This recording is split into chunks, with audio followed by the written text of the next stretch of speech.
Look, I really need to tell my story. I keep trying to talk about that lightning bolt on TikTok. I've dropped a few videos. And every time I start talking about it, I end up crying. I don't really want to cry about this stuff. And yet, what I have to tell you is all true. Right before I pushed the button, I said, all right, Lord, you tell me when to push the button. I start laughing. I said, oh, that's right, you're going to give this to me. Bloop. That's how it went down. So it's recording. That's the beginning of the video. Now I've got to push the music. It's in my head, and I'm saying the same thing. And I'm just going through the motions, starting that video out. And I push the music after I say in my head, oh, that's right, you're going to give this to me. It went down. And I got that lightning bolt perfect and right on time, right at suddenly a flash of light.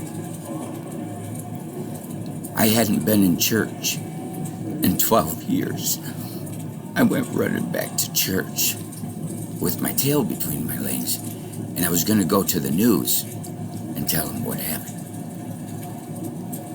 But my buddy, I'm going to call him Aaron, he stopped me.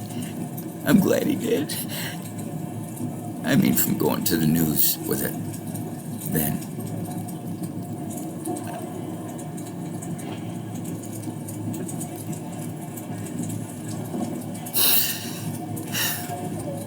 Right after the lightning bolt, I went running outside,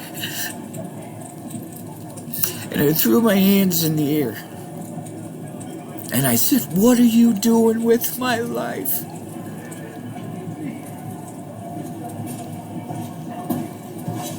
I knew he hit it perfect and right on time, right where I wanted it for 30 years. And then it's the next thing that was coming out of my mouth that bothers me. I need to tell you this, it's the truth. But I buckled and I said, what about the girl? And I was talking about Lindsay Lohan. Now I know she's married.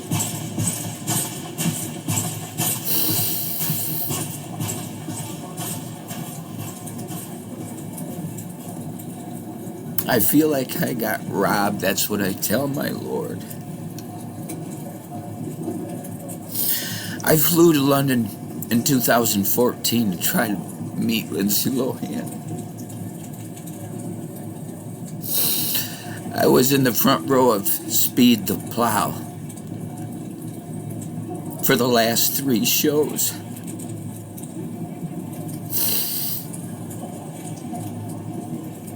There are things on my Facebook, and I'm pretty sure there's a couple of them that I missed. But I put them on my Twitter account when it was Twitter, and I was able to find them. But I was tossing up little prayers on Facebook on how I wanted to get to London and see Lindsay Lohan and Speed the Plow. And I come out of Harding's. It was only a couple weeks left in this show. I had $20 in my pocket. And I had already said, Lord, I'd collect cans if I have to go to this. But I had $20 in my pocket. And I walked down to the pub here in town. And I walked in and I knew the bartender. And I told him, I said, I want to go to London. I said, I got to play a ticket. I played a 5-spot with a 10 kicker. I won a 5-spot with a 10 kicker. I won $4,100.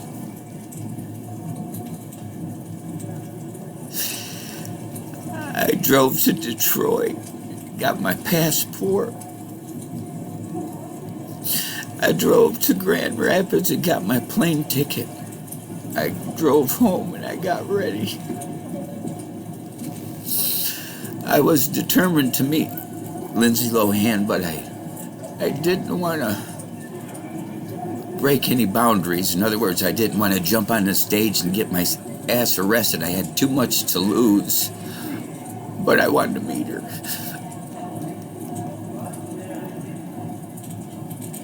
I figured if I could meet her on the side, we could simulate the return of Christ. I'm the king and I'm coming for her. Unfortunately, she got married. And I'm still ripped about this. I'm one of those guys, had I have been there, I would have not been in agreement with it. All has to do with my prayer life. And I'm loaded with these crazy sevens in my story. And one of them was my producer fell off a ladder and died 7 days later. His name was Kevin Brown at Brown & Brown Recording Studios. That was the fifth seven that I saw on YouTube when I was filling out my story, and I started flipping out. Because 3 of these sevens made me pray funny ever since I put my trust in the Lord. And what I mean is, I was born on November 7th. And I knew that I was born again on 7/7/1986. It was so profound to me. I was walking and I said, "What day is it?" It's the 7th. And I said, "I want to remember that. I'm going to trust you. I'm going to follow you." I kept saying that to him. "But you better show me who you are. I don't know if I trust this guy." And I'm referring to Sasquatch, the guy that led me to the Lord. It got me all crying. But I do need to tell my story. And in spite of Lindsay Lohan being married, I just want her to know I love you still. Even though I rip you apart in my satire. I'm not really doing that. I wanted to do this with my wife. I was calling us the King and Queen of Hearts all the way back at the college I went to from 1988 to 1992. And coming off the roof after a 45-minute, maybe an hour of prayer of saying all kinds of crazy stuff, bringing all this stuff together, looking at who I was and what I was sitting on, a 7-album set called The Lighter Side of Darkness. Not complete, all ideas. I've got like 100 songs I wrote. I've only got a couple notebooks with them in. In 2003, I threw a bunch of stuff out. I had left the church, smoking crack, chasing prostitutes. I was, over my head in sexual immorality. But it is what it is. I'm not doing those things now. I want to go into business and I want to help the people that had my problem. That's what I'm doing here on YouTube and on TikTok now. I want to thank the young people that turned me on to TikTok. I was hesitant at first, still hesitant to hook it up. I don't know anything. I'm just learning this stuff. And I'm having fun doing it. But, I'm running this Judas Priest into the ground for a minute because I'm trying to figure out how this stuff works. So, here I am. That's what I'm doing. And be patient, because I'm just getting started, baby. I'm going to go in business. Think I'm serious? You think I'm crazy?